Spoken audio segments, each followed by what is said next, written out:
Trying to have a civilization here. We all got to work together. So, again, Holy Trinity Sunday. You probably noticed that we still have white paraments up. The thing is, this is going to be the last one for a while. So this is the time. So we get to think about the Trinity, and we get to think about God in these complex terms today that are really very hard to wrap our head around. And we celebrate this special day, and then we go into the time of the green paraments, right? So this is what we call in the church ordinary time, which I hate that so much because there's nothing ordinary about worshiping this first century Jew that was born of a miracle and died violently and rose unexpectedly. There's nothing really that's ordinary about any of that. But you'll notice next week we're going to have green paraments on, and we're going to start what we call ordinary time. So today is the last kind of time we get to think in broad strokes about these amazing things that we believe as followers of Jesus. Not that that's not what we always think about, but today the text, puts us in that light as it's Trinity Sunday. And so usually Trinity Sunday, because it serves as this kind of capstone of this season of Lent and Easter, and then Eastertide that, runs for a long while, and Pentecost. This is the kind of the last special Sunday. It's usually the capstone of all of this, and it's usually a time that we think about and we talk about how all three persons of the Trinity, how we've seen them function during this time, right? And we usually hear texts like, like the baptism of Jesus. That's a very common one, which is not what we're going to hear today, which is, I think, good. But we usually hear a text like the baptism of Jesus, and it, allows us this kind of simplified way to understand the Trinity because, that's one of the texts in the Bible where we can kind of point, right, at the different persons of the Trinity doing something, right? So Jesus literally in the water, we hear the voice of God the Father and the Spirit descending like a dove, right? So usually usually it's in the lectionary, one of the versions of the baptism story for Trinity Sunday. So we'll put that picture up and put that both in the picture and with words and say, the Trinity, there we go. That's the sermon. But there's a whole lot more that we need to be saying about the Trinity because in doing it that way, and I'm guilty of the same thing because it's kind of neat to affirm what we think in this scene, in this picture, right? It's kind of a neat thing to do. So, and I'm guilty of that as well. And if we had that text today, it's probably what you'd be hearing. But I believe there's a whole lot more that we need to be saying about the Trinity. Now, the Methodist Church is extremely Christ-centered, which that's a good thing, right? For Christians, that's okay. That's predictable. That's warranted. That's probably okay. But on Trinity Sunday, we're pushed. So maybe a little bit as pastors, but especially as you guys, we're pushed to try to understand what being Trinitarian means, right? We're pushed not to only just be given these words that we can spit out that are the right understanding of what the Trinity is. But I think it's a whole lot more than that. It's a thing that it's a time in the church where we need to, I believe, understand why we're Trinitarian, right? So are we Trinitarian only because, and this is what a lot of people would surmise, are we Trinitarian only because we needed a way to reconcile Jesus calling himself God and the Spirit we see being called out in this way in the New Testament that we saw last week and that you're going to hear in the text today, and the God of Israel, right? That when we read, the Old Testament text that like Jesus would have been reading and praying, that say that God is one, that there is only one God, right? So there's this idea that, well, we needed a way to reconcile Jesus calling himself God and this God of Israel and then the Spirit thing, and how do we put all those things together? And it's, around the 300s or so, folks decided that we would call this the Trinity, and that we would say that it's God in three persons and of one essence, right? So those are the correct words that we're supposed to be able to say. But, as a Methodist church, as a Wesleyan, we have to care a whole lot more about praxis, right? It's more about what we do. It's more about how we live than it is being able just to state the right things, right? As Wesleyans, we don't really feel like stating the right things are of much use at all unless that informs how we live, right? So we have to be thinking in a Methodist church is what does it mean, right? What does it mean for us to be Trinitarian? That's what we're intended to be thinking about today, and it's a hard question. And it is why we've set this day aside. One, so that we can affirm the things we believe in kind of the same way that we say our creeds together, but also so we can think about it together. What does it mean that God is in three persons? What does that mean in our practice as followers of Jesus? And what I'd like to suggest today is that for it to be meaningful, we don't need to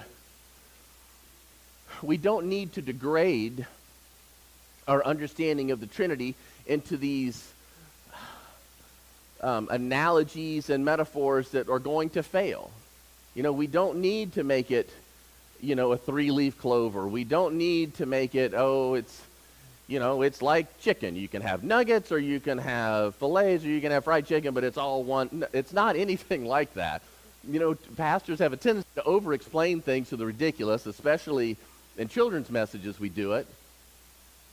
And it sucks the mystery right out of it, and there's no reason to do that. We worship a crucified God. Okay, so if we start there, everything else is on the table. It's not a big deal. The Trinity's not a big deal if you start with the fact that we worship a crucified God, right? And that's where we are. So what we're left with is this idea of this beautiful mystery. This beautiful mystery of how these three persons of the Trinity interact together and interact with us.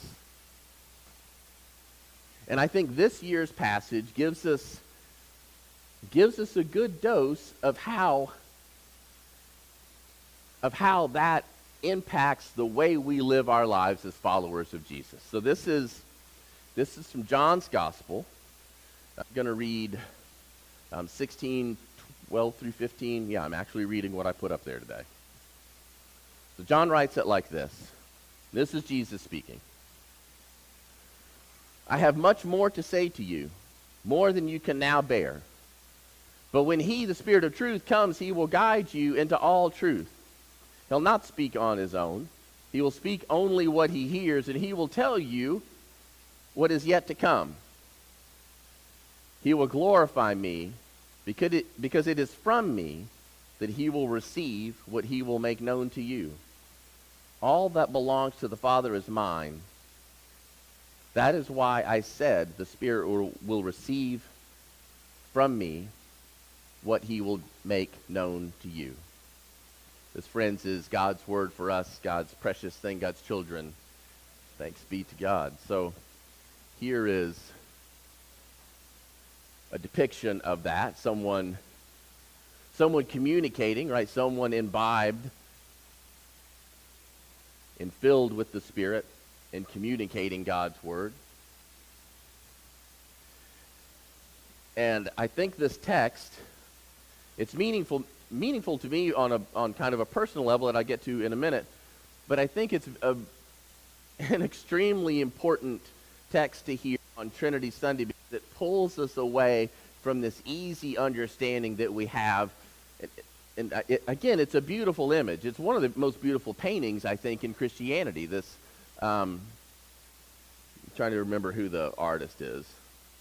I don't think it's Michelangelo. But anyway, the one that we always see with the dove descending, and then there's a blackbird that is also fleeing at the same time, if you notice that. But the text today moves us away from this kind of oversimplified understanding and tells us why we have the Spirit. Jesus says, there's lots that I could tell you, but I just can't. You're not going to get it. Right, so I've given you a little bit. And then I'm going to give you the advocate, the second advocate, right? Because Jesus is called the advocate. I'm going to give you another advocate, and this advocate is going to set you straight. This advocate is where you can go to try to figure out if you are following the way you should be following, right?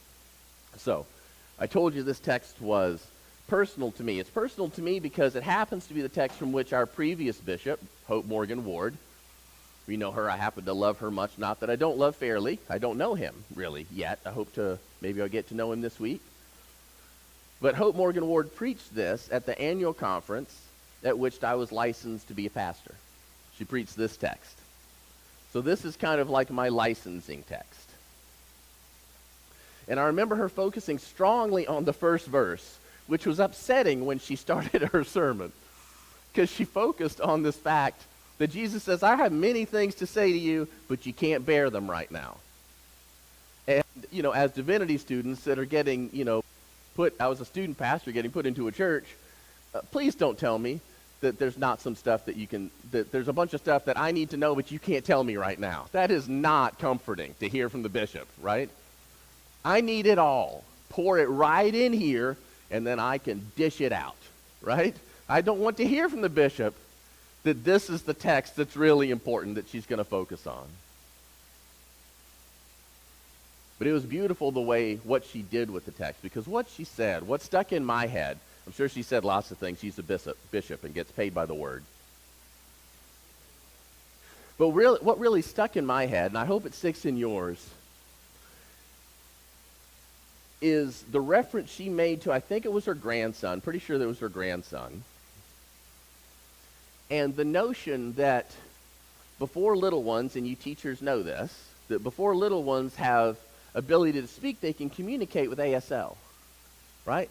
They can say lots of things with their hands, long before they can vocalize anything, right? So the vocal centers are slower to get there, right? So they can express themselves through ASL, and lots of times, pre-K teaches that, right? And so they learn these few signs to get their point across. And she was talking about how her grandson would use this sign, right? You guys will know what this one is? More, everybody knows. Every teacher in the room says more. I love it. This sign, more, that her grandson would use for, to ask for more of whatever, that thing that he needed at that time, right? So if he's watching Backyardigans or something on TV and it's time to pull him away from that, and he wants to watch another episode of Yardigans, he's going to do this, right? If he's eating some Apple Jacks and he gets to the bottom and you see this, he's going to want some more Apple Jacks, right? So it's simple, right? It's simple. And this is the point she made. It doesn't come with a bunch of the same things that we drag around with us when we go to God with stuff, right? It doesn't have a big, long explanation. It doesn't have any, the kid doesn't say, well, yesterday you gave me the big bag of Cheerios, and today you just gave me the little bag of Cheerios, so I'm going to need some more, right? No. Doesn't say anything about the big bag, just this, right? Same thing, the kid doesn't say, well, I did all the things. There's these 12 things that you need me to do on a daily. I did all those, so I'm entitled to some more TV time, so I'll be taking some more. Thank you. No, it's just more, right? It's not all this jockeying that we do when we go to God with things. There's no justification. There's no lobbying. There's no negotiation. There's just more. You know what I need, right? You know what I need, and I need some more of it. And Bishop Hope noticed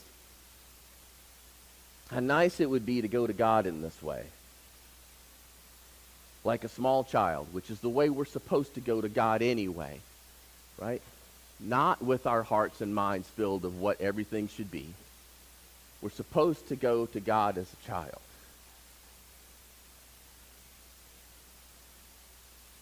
And wouldn't it be great to be able to go to God like a small child with the ability to trim away all the expectations and rationalizations and deal-making and simply ask God for the one thing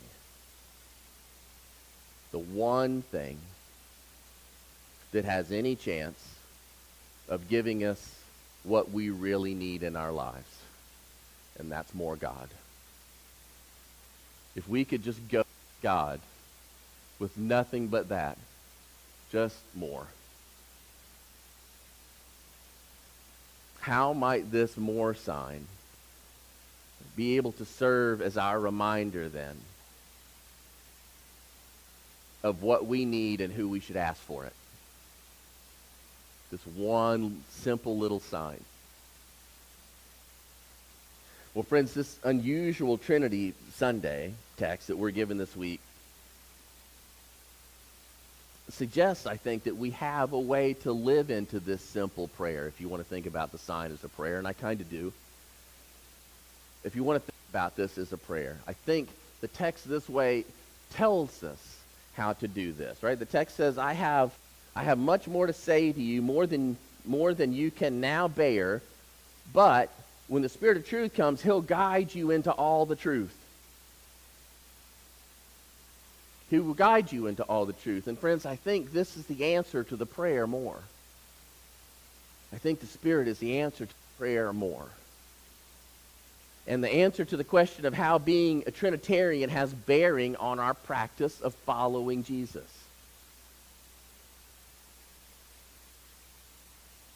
Because we're promised and we're given the second advocate as our guide. Right? The Spirit is the answer to this prayer because the Spirit is our guide and our counselor, we're told. And I've always been one who always would take guidance anywhere I could get it. In high school, I spent more time in the guidance office than I did in class. That's a different thing. But I still think guidance is important. Especially in something so treacherous as what high school can be, or maybe even trying to follow this first century Jew that we will claim as God. Friends, how much about our Christian walk could benefit from a little guidance? I mean, how does anyone here, I hope someone says yes, because I could use you in my office about half the day, every day. Does anyone here understand every word in this? Rick goes, like, exactly, right? I'm not going to claim to. There's always some danger of being struck down while I'm here. But that would really bring it on, I have a feeling, if I claim to understand every word here. Does anyone, so if that's true, then we can't possibly, any of us, claim to understand how to implement then. If we don't even understand every word here, how are we intended to implement every word here? Again, I think that's a non-starter. We can't possibly.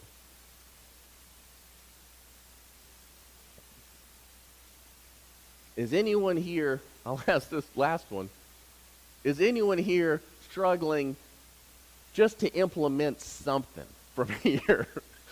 Right? I am. I'll say I am. Right? Just a little bit. Struggling to implement just something from this 66 books. But here in this text today, Jesus is telling us that we need to unleash the Spirit into these questions.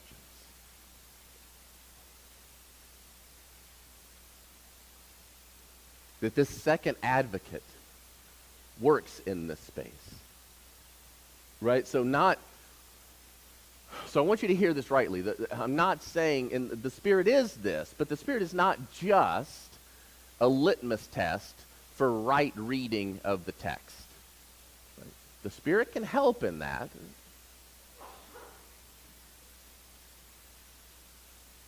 But it's not only that the Spirit can make the intractable understandable.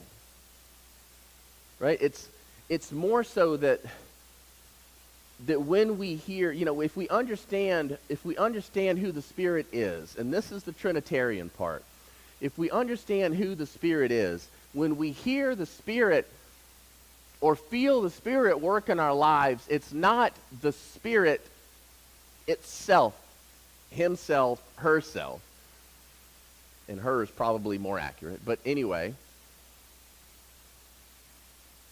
it's the will of God, right? We understand the Trinity, each person of the Trinity, to have the same will, right? That's what's different about Jesus. This is the reason that Jesus can follow perfectly the will of God, because it is his will also. So this is what we're given in the Spirit that can come to us and be in us. It's not just a little voice in the back of our head. It's literally the will of God that we're given, that we can know. When the Spirit speaks to us. And Jesus in this passage is pretty clear that the Spirit speaks God's word, right? Jesus speaks about this unbreakable unity, right, between the three persons of the Trinity. That when the Spirit speaks truth, it's God's truth. And Jesus is telling us today that the Spirit, as our guidance counselor in this following Jesus thing, in getting to know the reality of our triune God, if you will, gives us this ability to get an answer to the more sign, right? This is how we can get more every day, which is fantastic. But it's not only the knowledge of God's will that is important. Here's where we get super duper Wesleyan, right? I don't think that necessarily knowing God rightly is the key to our Christian walk. It is important, but I don't think that's the key to our Christian walk. I think what we need in our Christian walk, and again, this is where we get really Methodist, is a way to live, right? So Wesley was all about practice, right? So a movement from this theoretical God, or this God that we're supposed to know facts about, to a living God that is with us and in us, right? And this is through the Spirit. Wesley had no intention of starting a new denomination, right? So he found a church with a whole lot of structure and not a whole lot of holiness. And he thought, a move towards praxis, a move towards the practical, right? A move towards a way that one could live, not just know God, but live God, is what was called for. Not engaging God at 8:45 or 11 on Sunday, but in every thought and deed. Not thinking church, but doing church. Not using the Spirit to just discern the truth of the text, but using the Spirit, and this is the hard part, because none of us want to necessarily do this or hear this, using the Spirit to discern the truth in our own lives. And I think this is why we're reading John's Gospel today. I don't think Jesus is telling us so much to know God through the Spirit, but to do God through the Spirit. And this is where being a Christian can get pretty interesting if we're willing to take Jesus at his word. And really dare to pray for more. You know, be careful if you do. Be careful if you pray for the Spirit to get in your life. If we dare to pray that everything we say and do as a church is driven by our divine guidance counselor. When we take on something as a church, asking the Spirit, does this build up God's kingdom or tear it down? Asking the Spirit, is what we're doing loving God's children or building a barrier?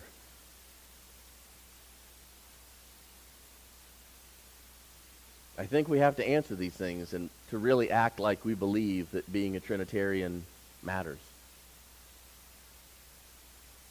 We have to, live our lives with this constant prayer to our second advocate, right?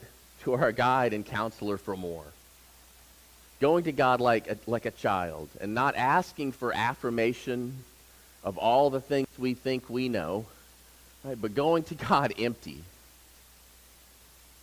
Instead, just asking for more. For God to get all up in our lives and help us discern the way to live like Jesus lived. So I ask you on this Trinity Sunday morning, friends, will you pray for more? Amen.